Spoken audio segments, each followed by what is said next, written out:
چې تاسو روزانه تاوان کوئ د غوښې کار پرېږدئ ولې نه؟ نو ورور څه به کوو چرس پوډر به خرڅوو څه کار به کوو ته ماته ووایه دیاړیانې خو هم نشته ته لړ چې پارک چوک کې 50 شپېته بېروزګاره ناست دي او غرمې وروره چې کور ته ځي سترګې ښکته کړي په ټیټو سترګو کور ته روان وي اخري به هم د غله او ډاکوان دی به جوړېږي نور به ترې څه جوړېږي دی عوام ته غلطه لاره ښیي په غلطه معنې د عوام روان کړي په صحیح لاره نه ښیي ګوره قوم هغې ته وایي مشر هغې ته وایي چې قوم له یو نالج ورکړي یو شعور یو پوه ورکړي یو کاروبار ورکړي دی ورته وایي غلا کوئ کاروبار بند کوئ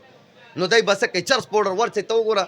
مړه هغه بس څه به وایم درته ټول نظام یې غلط دی دا خښت دی وله کږی خیره ټول پاکستان یې کوږ روان کړی دی امیر صاحب کسایانو کوم ځای نه ګراني راوستی ګراني خو رستو نه دی غټو غټو غلو راوستی را مونږ خو وروره دلته کې لسه څو روپو مزدورۍ ته ولاړ یو دلته کې مونږ بسه ګراني راوستی مونږ ته رستو نه ارزاني کې مونږ به دلته عوام ته ارزاني تاسو ګرانه غوښه ولې اړئ؟ مونږ ګرانه غوښه نه هلو مونږ څاروي جیلو څاروي رستو نه ګران دي پټرول ګران دي ګاړو والا ګران دي هر څه وروره ته لاور نه به مونږ مخکې ټرک راوستو په 25,000 روپۍ اوس په 1,25,000 روپۍ راولو نو خامخا هغه زور څارو ته ورسي دې خوا نه څاروي غوښه به ګرانېږي مونږ اوس 250 کیلو څاروي په 2 لک روپۍ لو هم په منت پیسې مونږ خپلې نیولې او منت هم د هغه کوو دا خو په 1,000 روپۍ کیلو پرېوت او دلته دا عوامو وسارې دی دا انتظامیه زمونږ خو مني چې مونږ دلته کې دی ته په 700 روپۍ کیلو غوښه ورکوو دی د مال هزه راشي ما سره د کینی ستاسو د میډیا په مخ کې بس منډې ته لړ شو سارې به والو ولال به کو بتلو چې په 100 کیلو پروزي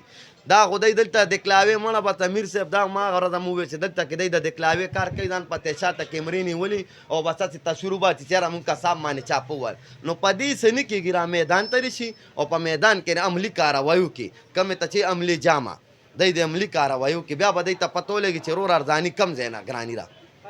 نو دا تاسو چې داسې وایي که نه نو دا روزانه به کم از کم 20-30 هزار روپۍ بیلی نو بس که په عقل شوه که نه خدای شته که روټۍ م وخورې دا نظام الله روان کړی که نه دی د لاسه به خدای که څوک روټۍ م وخوري به د خلکو کفر راوستی ته لړ څه یوټیلیسټ سټور ته هلته دی ولې ارزاني کوي هلته دی خپل غله کېنولي او په عام بازار کې ګراني ده دا د دی د لاسه دا ګراني ده دی د یوټیلیسټ سټور په دی ټول عام ولس ته یو شان وګوري ته بیا نظام ته ګوره چې ټیک کېږي که نه ټیک کېږي نو څنګه حکومت ته څه پیغام ورکوئ؟ زه خو سپیشل امین ګنډاپور صاحب ته ویم چې مونږ هم تاسو ورکران یو او دا ټول پاکستان تاسو سر په کلکه ولاړ دی راشئ د خپل انتظامیې ته چوکو نیسئ دا غلري دلته خپل ټیکهداران کینولي دي ای له شاته نه ملا ډبئ ای ته وایي بس وروره ای له ورکوي سیده ای نه غټې پنګې لي او لوټري سټور کې چې کوم ټیکهدار یې هغه نه هم پنګه والي او چیني وایي 40 روپۍ کیلو اردان ای په ځای عام عوام ته 10 روپۍ کیلو اردان کی وروره وړه ورکوي اردان ای کې وروره شاته نه خپل غله کینولي ای پکې غلا کوي ټول د غلا نظام یې جوړ کړی دی او مخکې شوکۍ چې مونږ ارزاني راوت دې سره ارزاني نه راځي اصل ارزاني ټولو ته به یو شان ګوره د انصاف په تله ټولو ته په یو تله وګوره چې ارزاني راځي که نه راځي دې ملک کې بالکل زبردست د دې رور دا پیغام تاسو کته ډېر زبردست خبره وکړي کو سوچ به چا مو کو کنه یقین کو وکړئ کنه نو دا حقیقت دوی تاسو ګورئ کنه نو په رمضان کې په هر ملکونو کې هلته کې باقاعده هر یو شی 30% نه 40% پورې ارزان شي او دلته کې ماشاءالله 50% نه سیوا ګران شي نو دا زموږ د مسلمانانو احترام دی او د روژې احترام دی نو به دغه ټول یو اواز دی او ګرانی ده او ګرانی ده او که تاسو ګورئ کسابانو نه تپوس کوئ نو هغوی وایي چې مونږ روزانه تاوان کوو نو په دې مونږ ته سمجھ کې نه راځي نو کسابان چې دی په دې چړو باندې د مسلمانانو نه بالکل سرمنې ویستو مړه دا خبره خو غلطه ده بس غوښې څاروي راولو په دې چړو یې لالو او خرڅوو نو دا ولې د روژه کې اوس ګرانه ده او کوجه کې ارزانه څاروي ډېر زیات ګران دي مخکې مال د چې په کوجه کې به کومه خریداري وه هغه ډبل شوه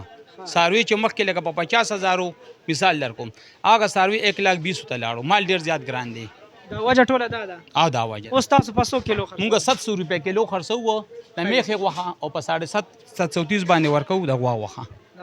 730 او سرکاري ریټ هم دا ده دغه نه صحیح ده زبردست یاره جی بس مونږ ته خو پته نشته نه تلي وو کېدای شي ګران وي په کینټ کې دا یو ریټ چلي 730 کینټ زبردست هلکه دا ټوله مهنګایي وایي کسایانو راوستې ده